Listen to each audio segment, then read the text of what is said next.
Eureka. Eureka. Eureka. Eureka, amigos.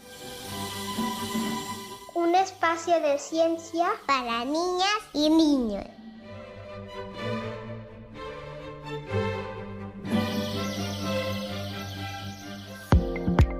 Hola Eureka amigos, súbanle a su radio porque ya empezó su programa favorito. Eureka amigos, un espacio de ciencias para niñas y niños. Hola Eureka amigos, ¿están listos para el programa de hoy? Yo sí, Nicolás. Además estoy muy emocionado porque es un tema muy interesante. Sí, Bruno, espero que no esté tan complicado. Pues yo pienso que no va a estar tan complicado, Ari. Además nos va a acompañar un Eureka amigo muy especial que es experto en el tema. Sí, Pau, hoy vamos a platicar sobre la física nuclear.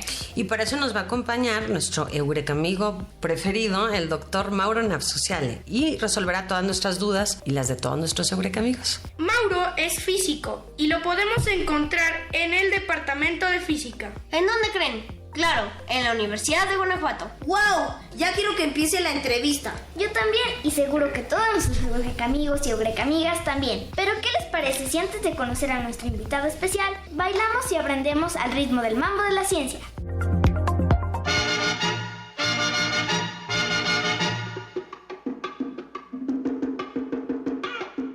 El mambo de la ciencia.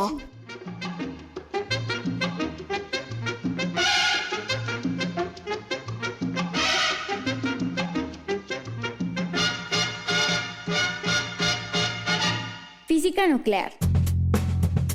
Todo lo que conocemos está formado por átomos, que son partículas que pueden dividirse y tienen un núcleo, y a su vez están formados por otras partículas subatómicas llamadas partículas elementales, que son los electrones, los protones y los neutrones.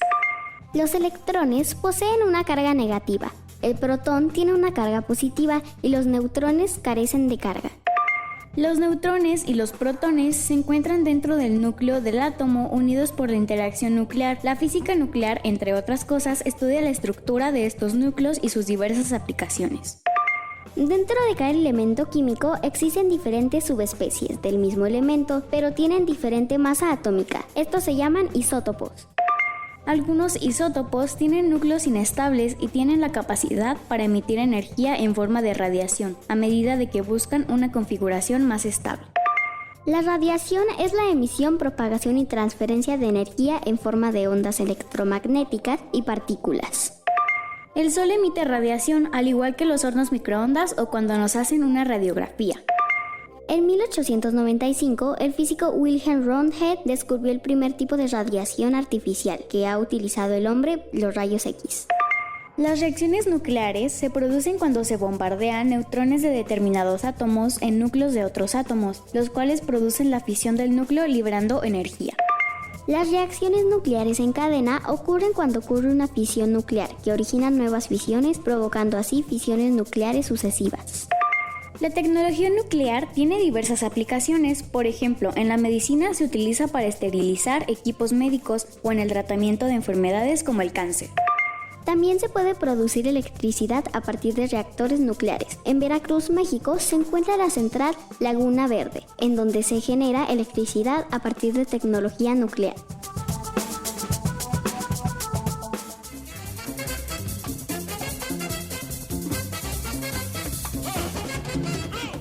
Eureka amigos, un espacio de ciencias para niñas y niños.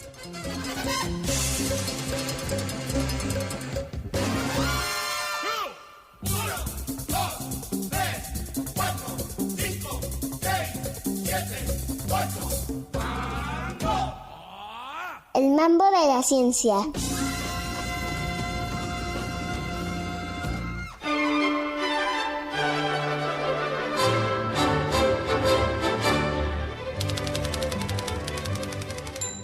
Ya está con nosotros Mauro. Hola Mauro, qué gusto que nos acompañes hoy. ¿Cómo estás? Muy bien, muchísimas gracias por la invitación, por estar en este espacio y por el cariño que se siente en este grupo de trabajo. Hola Mauro, gracias por acompañarnos en el día de hoy.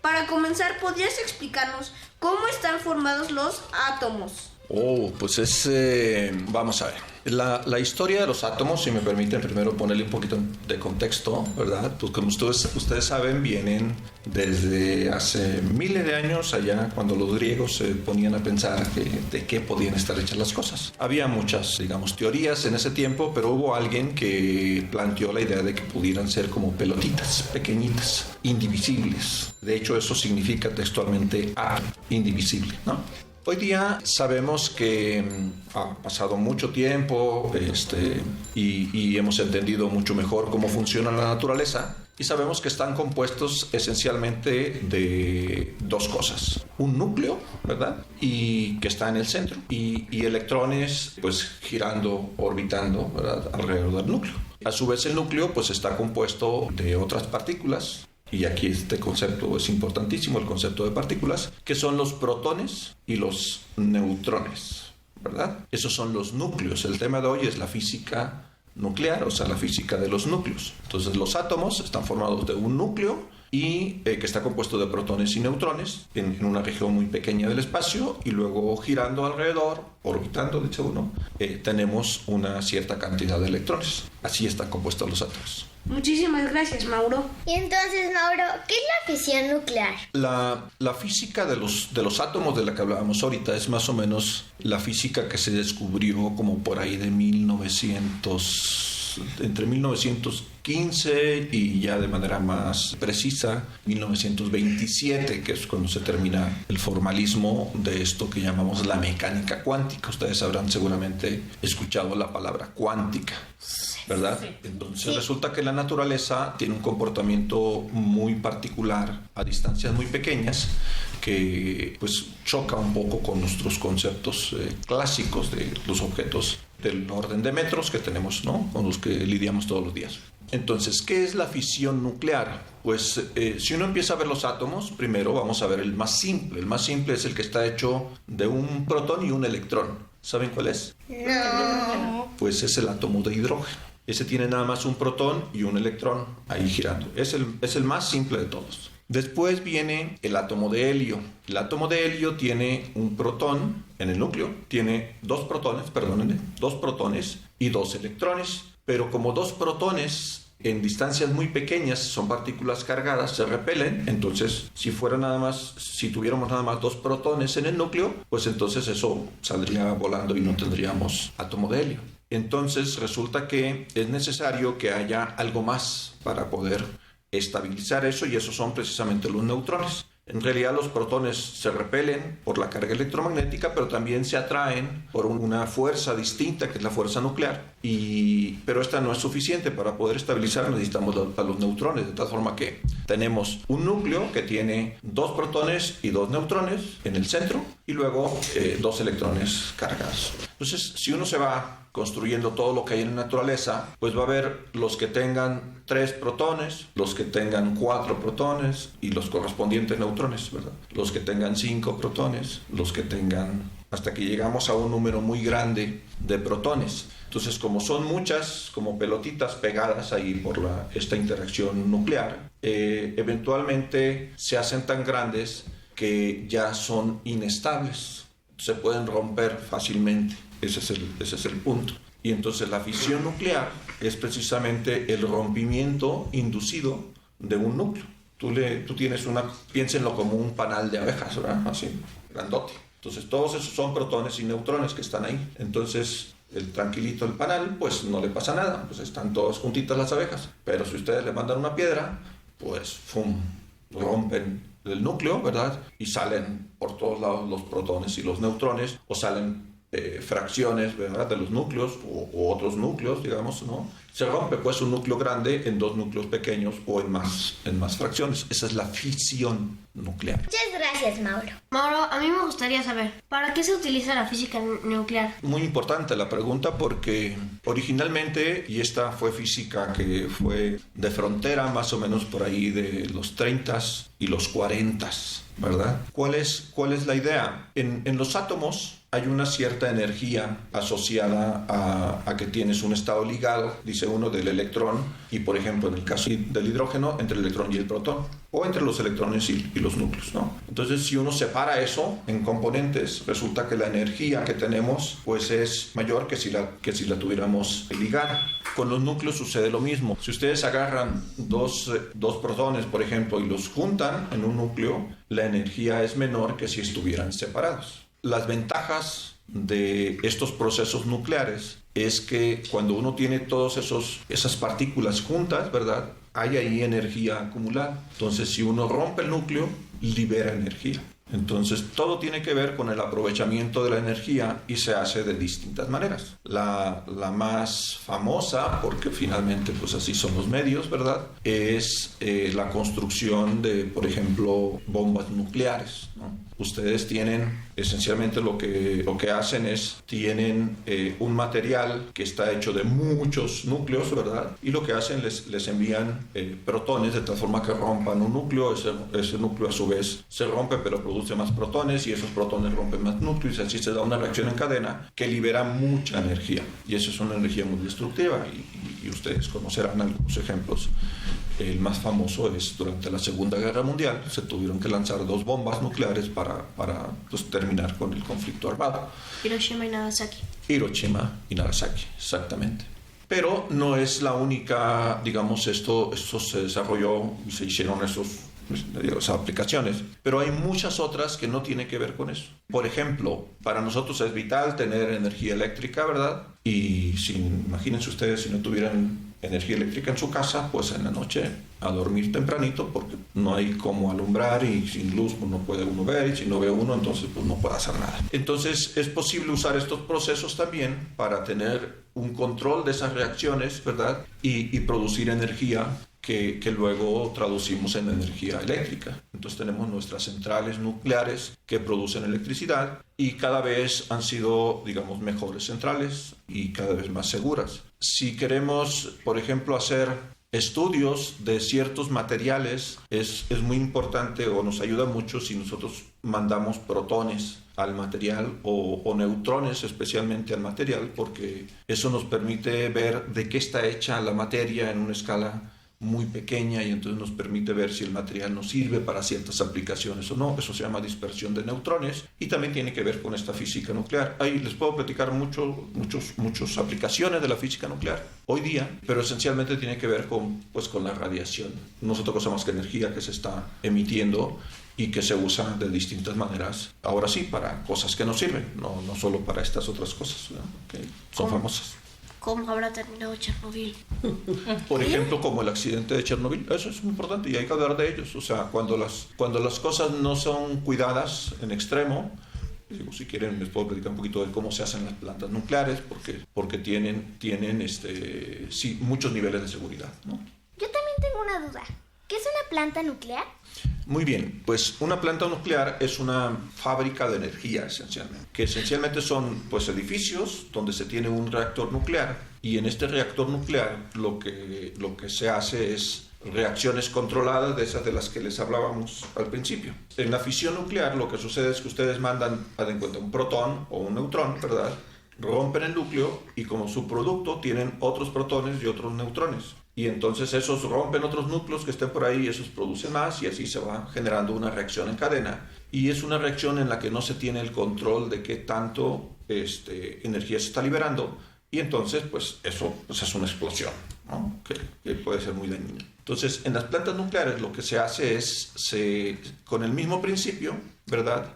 Se envía un protón y se rompe, pero luego tenemos mecanismos para parar los protones secundarios que pueden inducir más reacciones. Dependiendo de cuántas queramos, entonces lo hacemos de una manera o de otra y así vamos controlando la reacción de tal forma que uno puede controlar qué tanta energía se está liberando de los núcleos. Y entonces eso sí lo podemos controlar y lo podemos usar.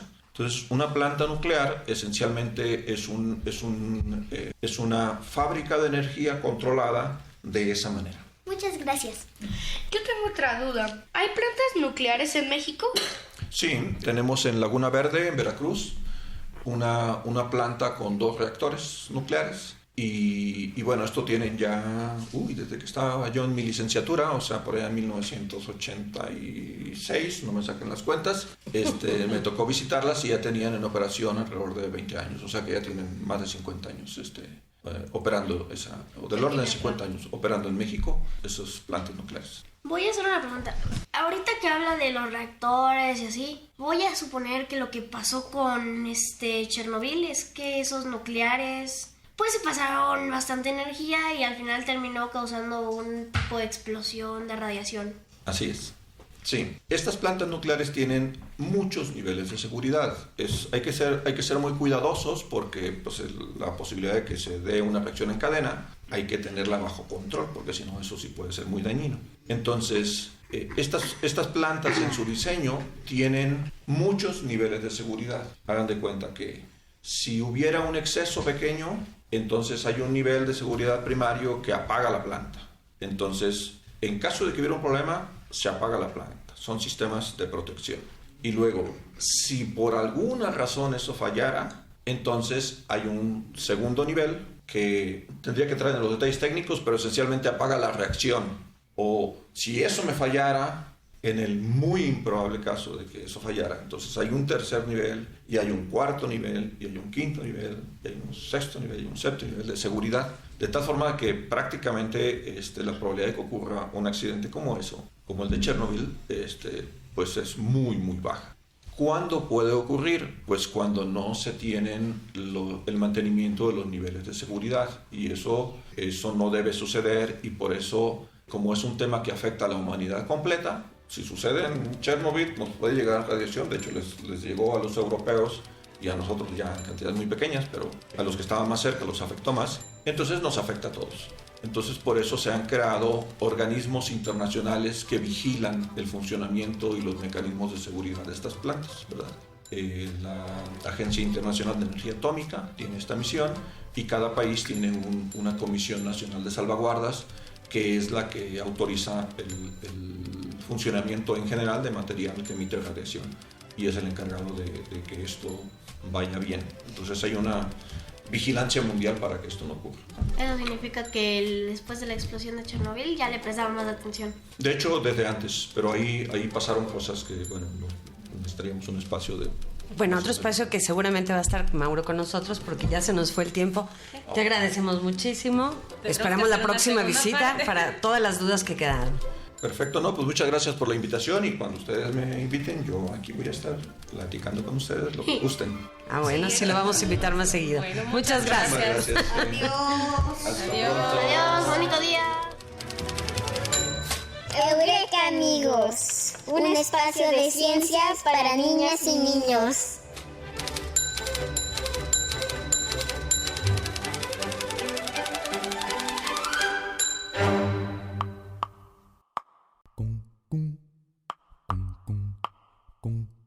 Porque la tierra es mi casa, porque la noche es oscura, porque la luna es blancura que engorda como adelgaza, porque una estrella se enlaza con otra como un dibujo, y porque el escaramujo es de la rosa y del mar.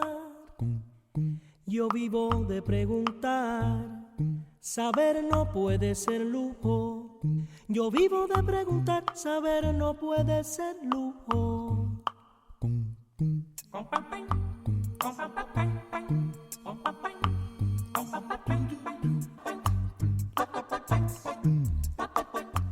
Mi nombre es Niset, tengo 12 años de edad, estoy en el grupo sexto A y quiero saber qué es la radiación. Muchas gracias por la pregunta. Sí, la radiación son partículas.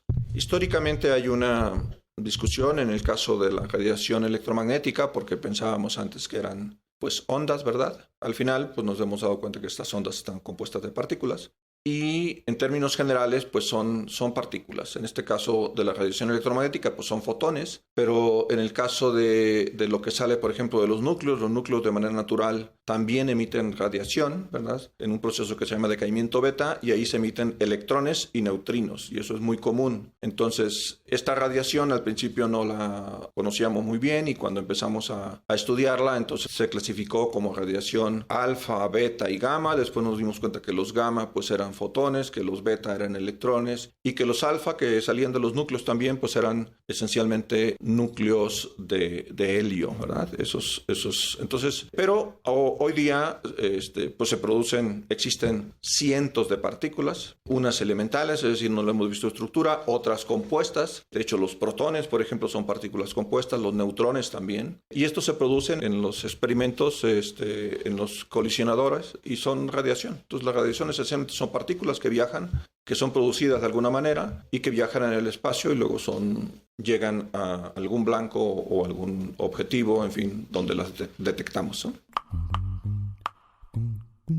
Mi nombre es José Patricio Piñón Velázquez, tengo 10 años, voy en cuarto B y quisiera saber si todos los elementos de la tabla periódica son radiactivos. Sí, José Patricio, vamos a ver. Primero tendríamos que entender qué es la radiactividad, y esto originalmente se asoció con estas partículas que salían de los núcleos, y esto se conoció por ahí de inicios del siglo pasado, o sea, más o menos por los 1900, entre poquito antes y 1930, hubo estudios muy intensivos de esta radiación. Entonces, los núcleos en sí no son todos radiactivos. ¿Por qué? Pues son radiactivos cuando no son tan estables. Entonces tenemos un conjunto de elementos químicos que son los más ligeros, y tú puedes ver la tabla periódica, son los que están hasta arriba, ¿no? El hidrógeno, el helio, el litio, etcétera, que tienen muy pocas partículas en los núcleos, y entonces estos son estables y no son radiactivos. Empiezan a ser radiactivos cuando empezamos a tener un gran número de protones y neutrones, ¿verdad? De tal forma que puede haber transiciones incluso entre los propios estados del núcleo sin necesidad de que emitan partículas de las que están ahí. Puede haber transiciones entre unos y otros, el núcleo puede excitar de alguna manera, y luego esa energía puede emitirla en forma de fotones o en forma de luz. Entonces, ¿cuál es la condición? Pues que sean núcleos más pesados. Los núcleos más ligeros no son radiactivos.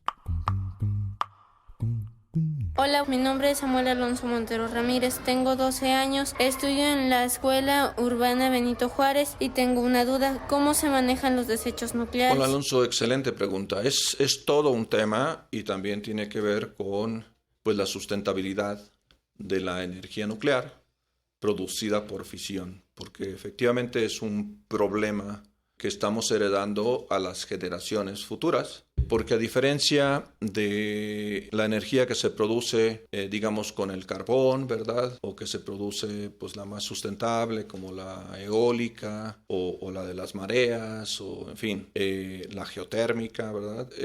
En el caso de la energía nuclear, y en general, cuando hay procesos nucleares, pues hay desechos nucleares, y estos son elementos que ya se fisionaron, núcleos más pequeños, pero que siguen siendo radiactivos, ¿verdad? Ya no en el nivel como para que nos sirvan para producir energía, pero se están produciendo en cantidades considerables. Y entonces es un problema el confinamiento de estos desechos, porque los procesos, o sea, el tiempo que dura emitiendo radiación, esos desechos son largos, o sea, son de miles de años. Entonces, cuando nosotros no estemos aquí, dentro de 1000 años o 2000 años, ¿verdad? Eso va a seguir siendo un desecho radiactivo, no es biodegradable en el sentido como lo entendemos, y tenemos que tener el cuidado de que donde esté confinado sea un recipiente que nos vaya a aguantar esa cantidad de años, lo cual no es trivial, ¿no? La construcción de los recipientes para desechos nucleares es algo que tiene que hacerse con mucho cuidado, porque la misma radiación va degradando el propio material. Entonces hay que asegurarnos de que dure. De hecho, ese es uno de los consideramientos que, desde mi punto de vista, son los más importantes al uso de la energía nuclear para producir energía eléctrica, ¿no?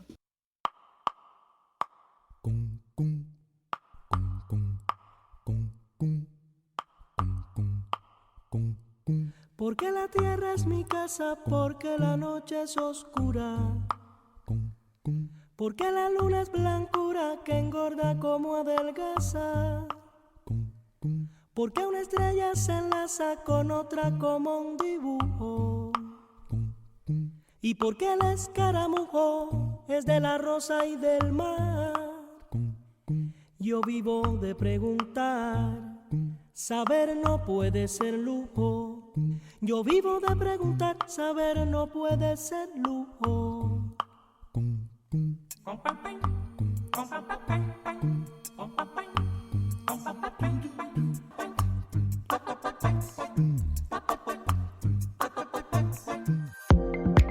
Pues muy bien, Eureka amigos, después de este programa que hemos estado platicando de muchísimas cosas, vamos con una de las secciones más divertidas y gritonas del programa. ¿Cuál es?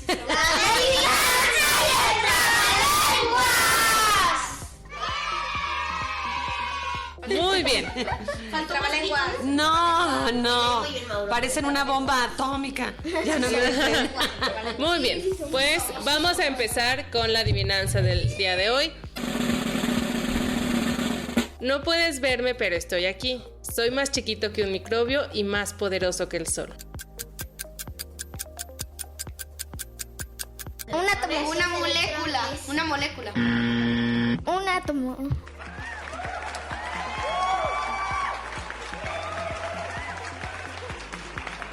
Un átomo. ¿De qué estábamos hablando? Creo que algunos no pusieron Como mucha átomo atención. Smash.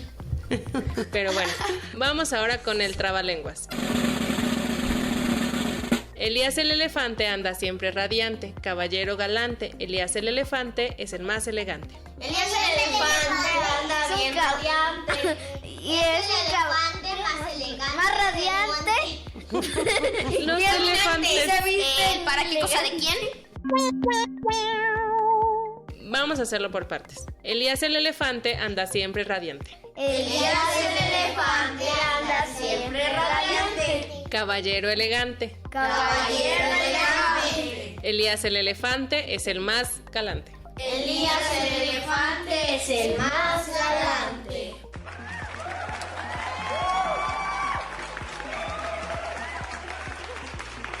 Muy bien, salió muy bien. Y ahora vamos a los saludos, porque está por terminarse este programa. Vamos corriendo. ¿Quién inicia? ¿Bruno? Yo le mando saludos a Pedro, a Majo y a mi tío Mateo, de San Miguel de Allende. A Sammy que no vino. Yo le mando saludos a primos Pablo, Laya y Bruno, otro, o sea, no todo es otro, el Bruno verso. El Bruno. Conozco más. Yo también. Yo le mando saludos a unos primos míos que hace mucho que no veo, Sofía y Álvaro. Yo le mando saludos a mi amiga Dana Sofía, que le encanta leer la poesía y también que le encanta escuchar. ¡Qué bien! Yo le mando saludos a Victoria, Emiliana, Camila y Mariano. Yo le mando saludos, o sea, no sé quién mandarle saludos. No, sí le voy a mandar saludos a un nuevo compañero, Pedro, que próximamente lo invitaremos al programa. Es una sorpresa. Tremendos nuestras invitaciones. Spoiler. Un evento canon. Muy bien, pues yo esta semana le quiero mandar saludos especiales a mis papás, que son fans del programa y de la física nuclear. Pues gracias por escucharnos. Y no se olviden de seguirnos en nuestras redes sociales. Facebook, Instagram O Spotify. por si se perdieron algún programa o... quieren volver a escucharlo. Adiós, Eureka amigos. Nos escuchamos la próxima semana. Bonita tarde.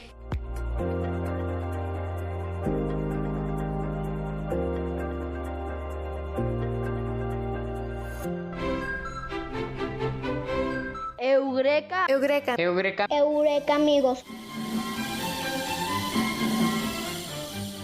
Un espacio de ciencia para niñas y niños. Programa del Departamento de Comunicación de la Ciencia de la Universidad de Guanajuato. Idea original, conducción y contenido, Artemisa Helguera. Guión, conducción y contenido, Paulina Vázquez. Conductores: Alejandra Padilla Vázquez, Bruno Cisneros Villegas, Aria Regina Yepes Aguirre, Santiago Balbuena Trueba y Nicolás Clark Cárdenas. Voces Mambo de la Ciencia, Aimé y Ania Morales. Producción de imagen y marketing digital, Denise Balandrán. Contenido gráfico y fotografía, Ilse Narváez. Grabación, edición, diseño sonoro y mezcla, Claudia Ríos. Esta es una producción de la Dirección de Apoyo a la Investigación y al Posgrado de la Universidad de Guanajuato, en colaboración con la Secretaría de Educación del Estado. Universidad de Guanajuato.